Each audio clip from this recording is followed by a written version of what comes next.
Welcome, everyone. My guest today is Lead Analyst Logan Mohtashami to talk about existing home sales, mortgage rate forecasts, and inflation. As always, I want to thank our sponsor, Optimal Blue, for making this episode possible. Logan, welcome back to the podcast, dressed in our best Christmas sweater finery right here. I am the gangster rapper today, but rapper spelled with a W. My Christmas outfit. I usually wear these once a year, of course. And I got the Griswold beanie Griswold, on. Yes, Griswold family Christmas beanie. We're old school, Griswold. Millennials won't even know what we're talking about. I have a Rudolph sweater on, so that's pretty old school too. So, yay! Okay, well, gosh, lots to talk about. A lot to talk about after last week's craziness. Of course, we are recording this on Friday, December 20th. We'll go live on Monday. So I think the first thing I want to dive into is the existing home sales, because that was a surprise to many people, and it has a lot of things for us to learn in there. Yes, and with existing home sales, the one thing we have to remember, today is Friday, and who knows if the government will be open or not for Saturday, but we will address that next week if that occurs. There was a question about what happens with rates with possible shutdowns. There was an original fear, like in 2011, that if the government shut down, the 10-year yield would go to 10% and nobody would buy our debt because, we can't govern ourselves. That has never occurred out there. So if you hear a little bit of fear mongering from people out there about the 10-year yield and the spreads and the government shutdown, we've been dealing with this so many times. I applaud President-elect Trump for saying, let's just get rid of the debt ceiling thing. Let's just abolish it. It's not very useful anymore. It's just basically more of a distraction at this point. But with that said, existing home sales did surprise a lot of people, Sarah. They did. And I think your point, you wrote up that article and you were explaining why, what happened, but also the fact that you've been tracking that and it didn't surprise you because you've been looking at the forward-looking data for months on it. Yeah. So what do we always say here? The inability for people to track purchase application data correctly has hurt a lot of people for over 10 years. It's a trend survey. So what occurred this year in 2020, and I encourage everyone, just go back, when purchase application data was getting better, nobody cared because they saw the volume very low and they didn't think anything of it. That literally changed the supply and demand equilibrium in housing, and it just walked right past through everyone. Why? Because 99.9% of the people out there are not housing experts. They don't track housing. And even the ones that think they're housing experts do not actually use proper models. So what occurred, we're going to teach this. So for 2025, if you guys want to be ahead of everyone else, if you want to be smarter than everyone else, just read the tracker, right? The tracker is designed to teach you to kind of what's going on in the markets today. So you get it tomorrow and there's no surprises, right? Go read all the tracker articles in the last few months. We're saying, hey, housing demand, pending contracts are up, everything. So we start with mortgage rates fell. They fell earlier this year than other times. They went from 7.5% to near 6%. During that period of time, we had the best 18 weeks of purchase application data, which is forward-looking, 30 to 90 days. That forward-looking data takes some time to hit the sales data, but it was there. Nobody paid attention to it because the volumes were low and they were just kept on. So literally all these so-called experts missed it. Then our weekly pending contracts data started to pick up a little bit more noticeably. Again, we're ahead of the NAR on this and everyone else. Contracts were signed. It started to show growth. Then, on top of all that, the pending contracts data was now started to break away from 2022 and 2023 data, both of them combined the last few weeks. So we're highlighting this. The last two existing home sales reports beat estimates. This last one picked up noticeably on a percentage basis. It looks like it's the biggest percentage increase since 2021. Just be a little bit mindful that in 2023, that first month of sales actually went up 500,000 in 1 month. That was crazy. That very rarely happens. But when you're working from a very low bar, you be careful of percentages. Percentages, can maybe be a little bit misleading, but a beat on surprise. And still today, the last 10 weeks, purchase application data positive. nothing spectacular, but positive week to week, positive year-over-year growth, pending contracts. So this has a little bit more staying power, which I don't think people are still understanding. Now the question is, what about 2025? We've already kind of lost that low bar, the sub 4 million. Sometimes we get there on a monthly sales. If we have one more good print, there's a chance that 2024 might end up higher than 2023 sales data. And that again means, the bar is a little bit higher.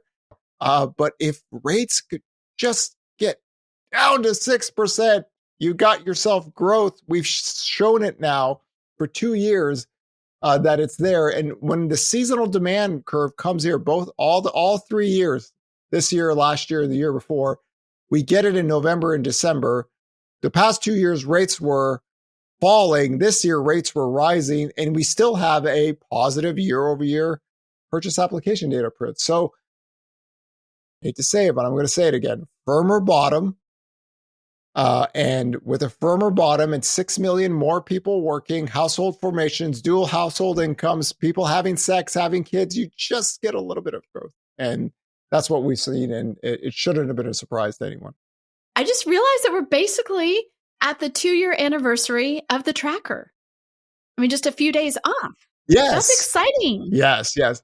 It is such a shame that I wasn't able to get the tracker up on November 9th. I do it for myself, but it was just like, it would have been perfect to do it. Again, the structural housing dynamics changed because 2022 was so crazy on November 9th. And that explains what the last 2 years, what the tracker explains is why are home prices still rising? Why are home sales no longer crashing? The new home sales market has a different variable. That's a whole different planet out there. So we don't want to mix the existing home sales. Hopefully by now, everybody realizes why you shouldn't mix the existing and new home sales together. But now we go into 2025. And again, inventory's up. 10 states are at 2019 levels. We're no longer at the savagely unhealthy housing market. Price growth has cooled down. We are in a much better spot to handle 6% mortgage rates. And if it happens, and if Neil Kashkari says, oh no, people are having sex and they're buying homes, how are we supposed to balance the economy? Retire, dude. Just retire. Get someone else in there. Goolsby is actually going to be a voting Fed member soon. He's going to take out one of the hawks. So that'll be a positive. And it's going to be okay. The world's going to be fine. If mortgage rates just head down to 6%, nothing terrible is going to happen out there.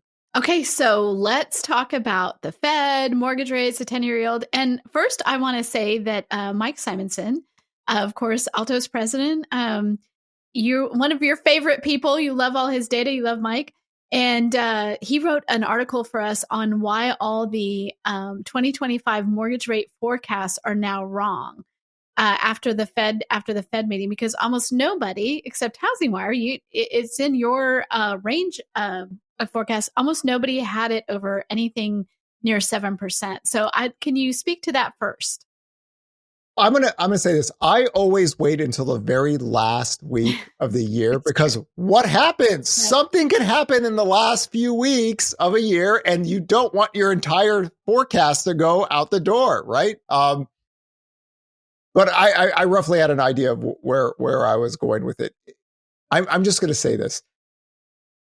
If you are following somebody who actually forecasts mortgage rates and they do not track the 10-year yield religiously, I'm just saying some forecasts are just kind of baseline ranges, and they're what I call mortgage rate targeting.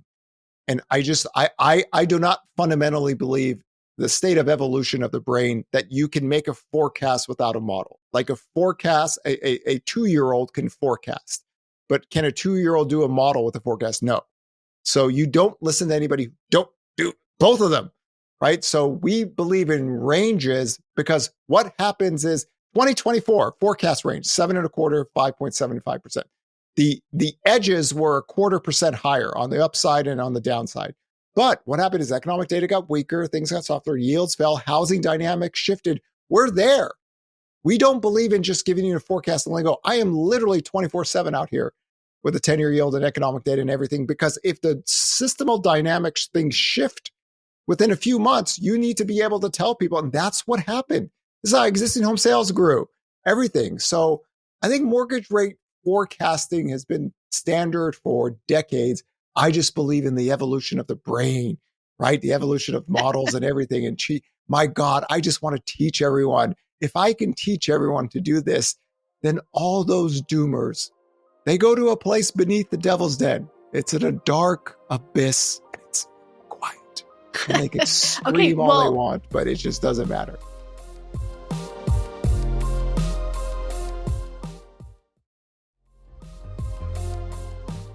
We weren't talking in that story. We weren't talking about the doomers. We were really talking about, trusted sources for most of that just, it's just hard to do this right now. So I would love to know from you, what do you expect to happen in, let's just say, the first couple of weeks of January, right? What do you think for mortgage rates? Here's one thing. Inflation data tends to get hotter the first few months of the year, but the Fed has already cut one basis point slower, and the Fed funds rate is basically, and the 10-year yield is kind of matching right now. We're exactly at 4.5%. So the upside on rates is somewhat limited because the spreads are better. Again, the whole story about 2023 and 2024 was the spreads. One year was really bad, one got better, and if the spreads didn't improve this year, we're near 8% mortgage rates today. So I think that the spreads should improve a little bit more, 27 to 41 basis points from the trend levels of what we saw in 2024. So if the economic data starts to get better, you could get yields and rates to go up a little bit more, but that's kind of, we're kind of at the upper end range of where I was looking for. So I don't go above that. I could tell you that if I'm wrong, then the economic data outperforms. And that's kind of what we saw early in the year of this year. Inflation data was firmer, economic data was firmer, bond yields went up, economic data got weaker, bond yields went down, so we work off of channels. So we're kind of at the upper end range. So I don't have too much upside from here. But again, 2025 is going to be a little bit different because we're going to have some crazy variables of headlines. But outside of that, we're kind of where we should be. GDP is running at 3% again. The consumption data today came good. So I always tell people, if this was the 1990s, the 10-year yield's like over 5%, over 6% where we are. But things are a little bit different now, and always work off the ranges. And if we break above 7.25 like we did this year, even though it wasn't that for that long, that means the economic data is outperforming and inflation stays firmer. So I'm already at my top end range near there for 2025. So I just assume that we're just going to stay there until the data gets weaker. So you mentioned a possible shutdown before. Is that one of those wild cards that you look at? Oh, like how? No? No. Okay. So tell me why that doesn't have anything to do with the 10-year yield. Okay. So shutdowns, we're used to think that it was a stressful thing for the markets because, in 2018 and 19, there was a government shutdown for like 33 days, right? And a lot of people thought, well, the 10-year yield should be 5, 6, not much happened. Actually, when the shutdown was moving along, the 10-year yield started to go a little bit lower. The spread started to go a little bit lower. So if we didn't pay our debts, that's a whole different story, right? So we have enough things we can do to make sure everyone's paid off. But hopefully, this is what I'm hoping President Trump does. This whole debt ceiling thing gets blown up. Done. Finished. Never happens again.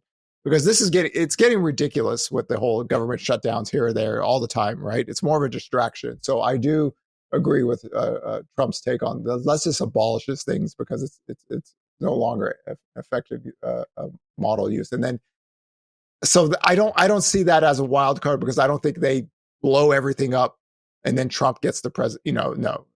So something tends to get done. There's enough people in Congress. There's enough sane people in Congress to get something. Hey, you remember Wilbur Ross? He's the one that actually saved back then during the first government shutdown in 2018. He made a statement on TV and he said, "You get a bridge loan, if you can't pay your things." I was like, oh God, it's over. I remember everyone was dying laughing. It's like, you literally went on national TV and people couldn't pay groceries and you asked them to get a bridge load.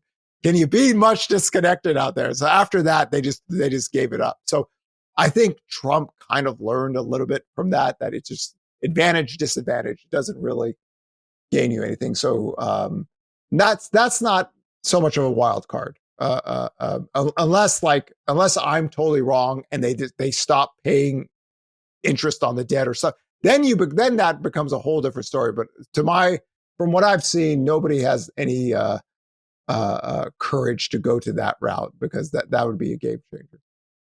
And look at the 10-year yield is at 450 today. Bond yields fell about almost 9-10 basis points from the recent highs, and we're talking about government shutdowns at 12 o'clock. So other things are more important. Economic data is more important. Why did the 10-year yield get to 5% in 2023? The Fed went hawkish. Economic data was beating estimates, right? The growth rate of inflation was falling faster. It didn't matter. Technicals went there. Here we are again in 2024. 10-year yield got to 4.7 economic data. Roll with that, right? That's why we show that economic surprise index. It runs with economic data, inflation expectations, where Fed policy is. These one-time variables need a little bit more kicking power to move it. And I mean, we're talking trillions of dollars in the bond market. So you mentioned that the first couple months of any year tend to be inflationary. What are you seeing with inflation right now? How is that driving what's happening with 10-year yields? So this is interesting because today the inflation data came in slightly lower than anticipation. And again, for those of you that have not followed our work for the last 2 years, it was in 2022 where Chairman Powell on TV, it's on record, said, we would like the Fed funds rate to be mirroring 3, 6, 12-month PCE inflation. I was like, oh, okay, that sounds very soft landing-ish. All right. And then they changed the script. Something happened with the whole Christmas eggnog thing, right? We did that Christmas egg, something changed. And then I was like, oh, Lord, they're attacking the labor market. They went to the old school model, attack labor. So labor over inflation. Here we are, 3, 6, 12-month PCE, all two handles. Fed funds rate 4.5%. They're not mirroring anything. They want to stay as restrictive as possible to push the labor data as soft as possible so it doesn't break. But so if something happens, they have cover. So why did they cut half a basis points? Like 3 months ago, whatever, a few months ago, they're like, oh, we got to cut 50 basis. Labor data is getting softer. These people will fold. They are all folders. If they get a whiff of the labor market, and then all of a sudden now they're, okay, we're good. Skittish tombs. If I say skittish tombs, does it remind you of anything, Sarah? No. It doesn't remind you. Oh my God. You've called him skittish, but skittish tombs, no, I don't. Skittish tombs. Riddick. Have you ever watched the Riddick movies? I have not. Vin Diesel. You and I are going to have to watch the Riddick movies. I'm the Riddick of the housing market, right? And then you can get an understanding of like how I approach the Doomers and American Bears and Russians and Chinese and all that stuff. So it's kind of the Riddick attitude. But yeah, he looked skittish, like Powell looked skittish in answering the question. So you can see what's going on here. These people, if they get oh no, here it comes.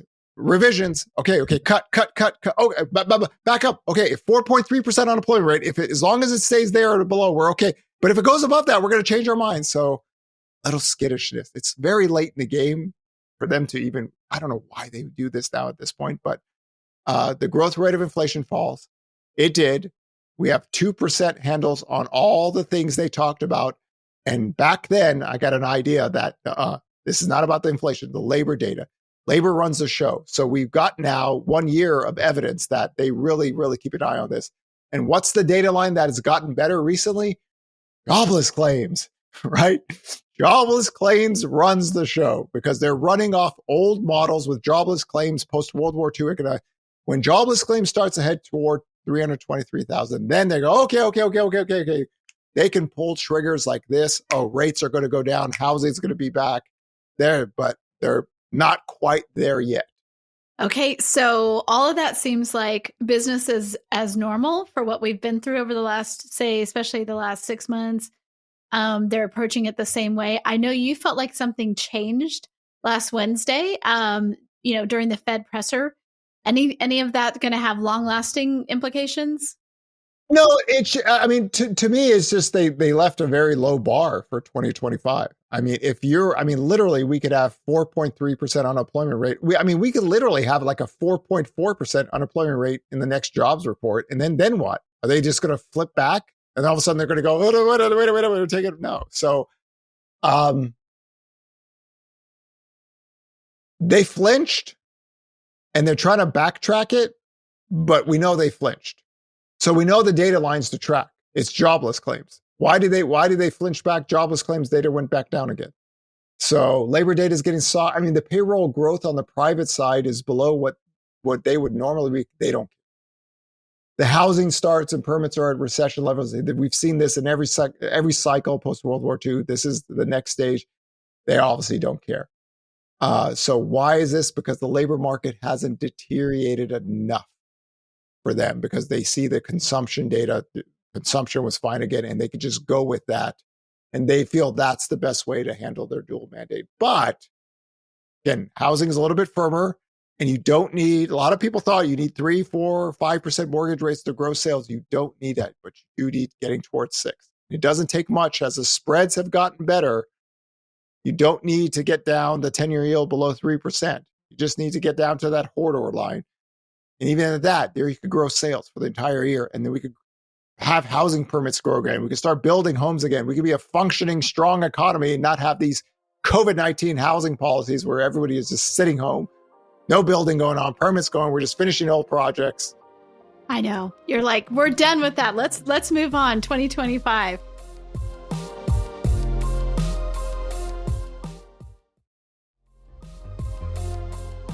Okay, Christmas. We'll see you on the other side. That'll be fun. But I did want to say thank you for 2 years of the tracker, because, we were talking about, and then you're just like, you called me up. I think it was December 26th, 2 years ago. And you're like, yeah, I wrote it. I'm getting it on. I don't care what legal things you're doing. I'm getting it on. I'm sorry. Like, I'm not waiting. Y'all too slow on here. We were going to have like a branding around it. You're like, no, I wrote it. Let's publish it. And I was like, okay. So, but the great thing about that is, we just have all of this historical, like it's all together. You can see how it tracked. You can see everything about it, and I think it's just been hugely valuable. People can find that on our.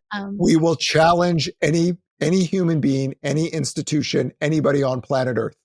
Our housing economic data models against anybody, but we do it in public so everyone can see. Okay, when we say we, like you mean you. I'm not challenging anybody. No, all of us. Housing. No more cowardly men hiding behind their X accounts anymore. We want everyone's live. We want models written in names and faces, and we'll take on anybody, because the last 2 years have shown this is not like, this is a very, very stable period of time where nothing much happened. That was the last decade.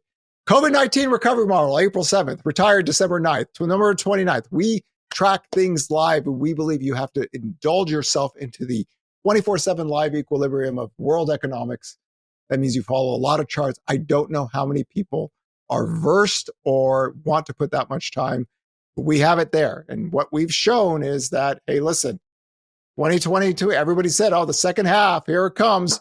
Price declines. Everybody's throwing up, making up numbers, 5, 10, 15%. Let's just throw it up in the air. Didn't work out again. I know all your guys' tricks. I've done this for 14 years. You are all very predictable.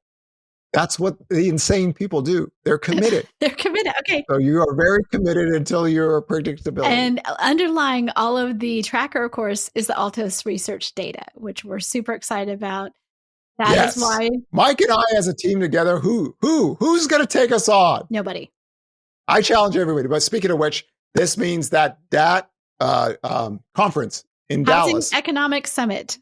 Yeah, to have all those different people in one place, right? That's going to be the key event for the year, because we're going right into spring, and we have enough data by that point to give you an idea of what the spring. We always talk about by the end of February, you get a good kind of idea. And then there's the Nerd Tour. I think, what do we got, like 14 cities in the first 3 months? Yeah, you are on. Oh my! And this means I'm gonna spice it up even more for the Nerd Tour in 2025. And there's a lot of new cities, a lot of new people. Think about never seeing Logan's Nerd Tour for the first time. It's different, man. We do things differently here.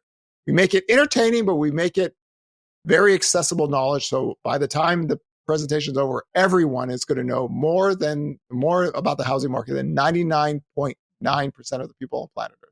And you'll be able to talk to your clients, and you'll be able to tell Uncle Dave. If anybody sees their Uncle Dave for Christmas, you tell him, how did it work out for you, homie? 16 years of it. It's going to be Housing 2008 all the time. It doesn't happen. Why? Because reading is a good thing. Reading is such a good thing. Reading is a good thing. Okay, so listeners, you can find Logan every day updates our mortgage rate center page on HousingWire.com with his take. It's usually about 9:30 Central, where he sends over like, hey, this is here's where what you can expect of rates today. He does it every single day that the market's open. Housing market page has our tracker on it every week. And of course, this podcast. Logan, thank you so much for being on. Merry Christmas. Happy holidays. Mr. Roper signing off. Peace.